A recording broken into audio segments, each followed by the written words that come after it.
Behind the apparent splendor of the Victorian era, the elegant salons, the lace dresses, the golden carriages, and the reign of one of the most iconic monarchs in history, lies a dark, disturbing, and deeply human reality.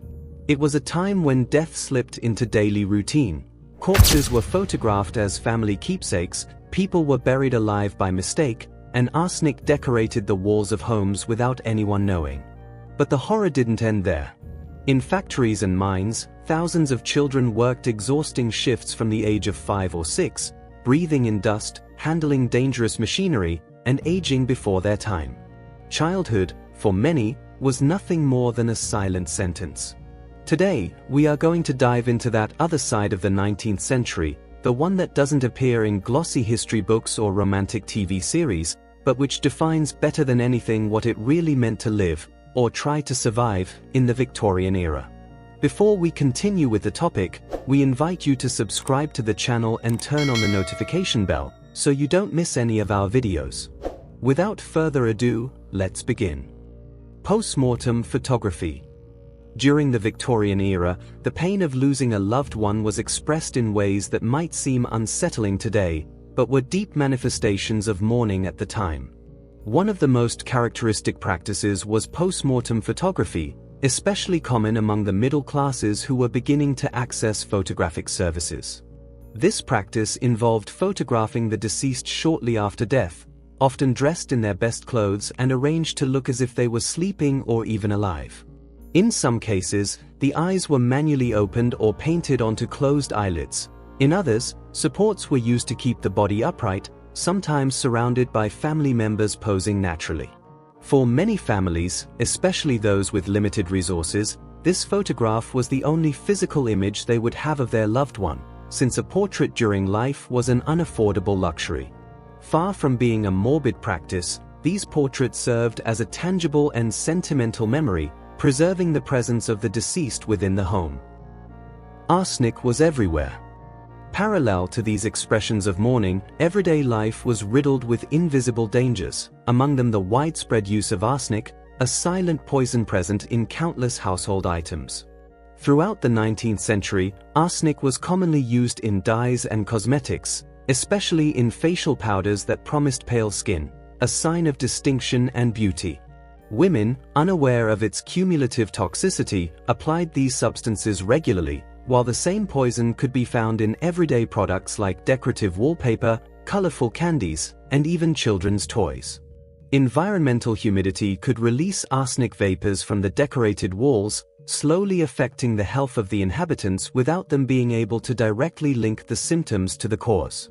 The lack of knowledge about chemical toxicity and the absence of health regulations led many families to live for years with this silent enemy, unknowingly.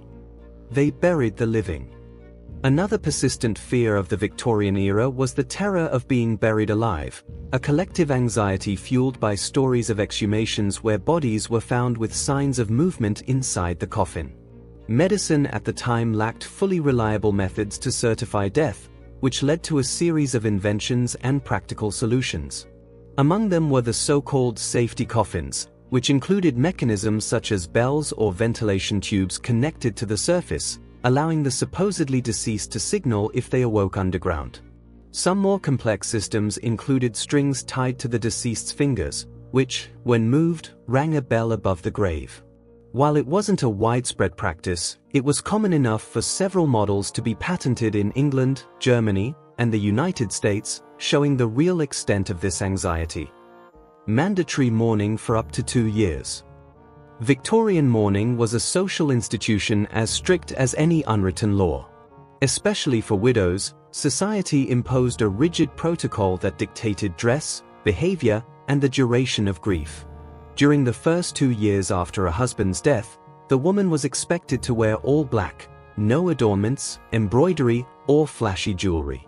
This period, known as full mourning, was followed by a stage of half mourning where touches of grey or purple were permitted. The purpose of the attire was to show respect and decorum, but it also served as a visible sign to others that the woman was emotionally and socially unavailable. Skipping these norms or shortening the mourning period could cause scandal or social isolation, as it was considered a serious offense to the memory of the deceased. In this context, the black dress was not only a symbol of sadness but a public declaration of honor and morality. Rotten meat was sold all the same. When it came to food, the risks were no less serious.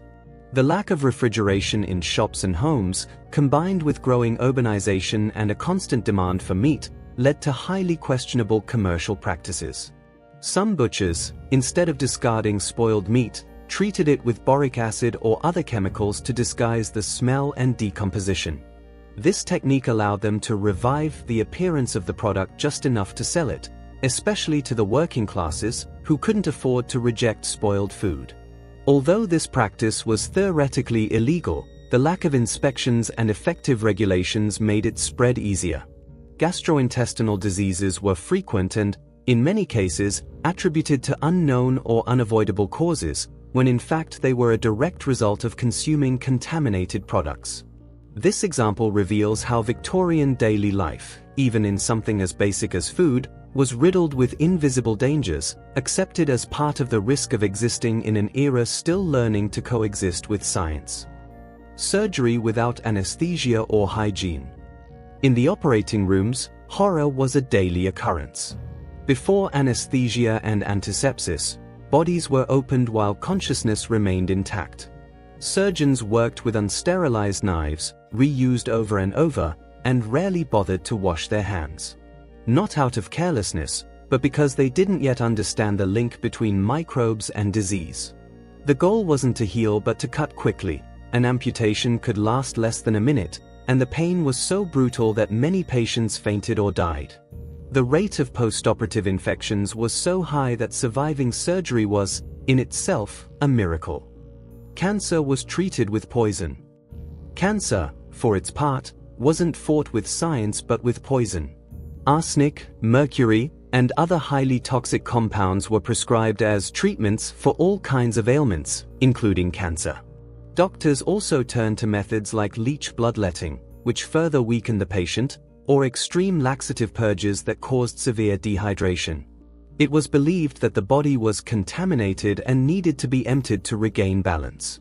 Without knowledge of cells, tumors, or toxicology, these treatments often hastened death rather than preventing it. Hope rested more in faith than in medical reasoning. Baby bottles were death traps. Childhood innocence was not spared from this daily hell. Victorian baby bottles, far from feeding, were killing. They were glass bottles with cloth or rubber tubes, impossible to clean completely. As milk residue and moisture accumulated in their crevices, bacterial cultures formed that caused severe intestinal infections. These bottles earned the nickname silent killers, as they caused the death of thousands of babies from severe diarrhea or sepsis. In many homes, the act of feeding was, unknowingly, a slow poisoning. Smiles made with the teeth of the dead. The fashion of the time was also steeped in horror, and not just because of its suffocating corsets.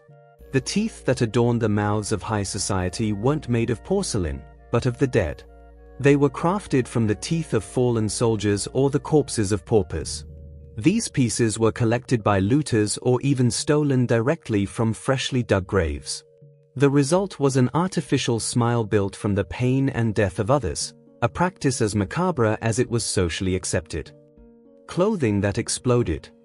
Clothing itself could be a death sentence.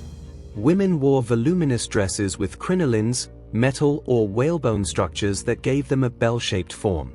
Though visually stunning, these garments were death traps near a candle, fireplace, or gas lamp. The fabrics, often made from flammable materials like tulle or chemically treated cotton, would ignite in seconds. Dozens of women died burned alive, trapped by their own clothes as flames consumed the symbol of their elegance. Death, in the Victorian era, did not always come in darkness. Sometimes, it arrived wrapped in silk and perfume. Soap could kill you. Personal hygiene was an increasingly promoted concern in society, but the products used hid deadly dangers. Soap, a symbol of cleanliness and decorum, could contain highly toxic ingredients. Some were made with lead or mercury compounds, heavy metals that, once absorbed slowly through the skin after prolonged use, had cumulative effects on the human body. The consequences were devastating: hair loss, skin ulcers, muscle weakness, memory loss, and even brain damage. Society had no full awareness of the risks, as these ingredients were also common in cosmetics, whitening creams, and facial products. The irony was that the more they tried to beautify themselves, the sicker they became. It would take decades for medical science to connect these symptoms with the habitual use of contaminated products, and in the meantime, hundreds suffered in silence beneath the mask of elegance. The queen who wouldn't let her husband die.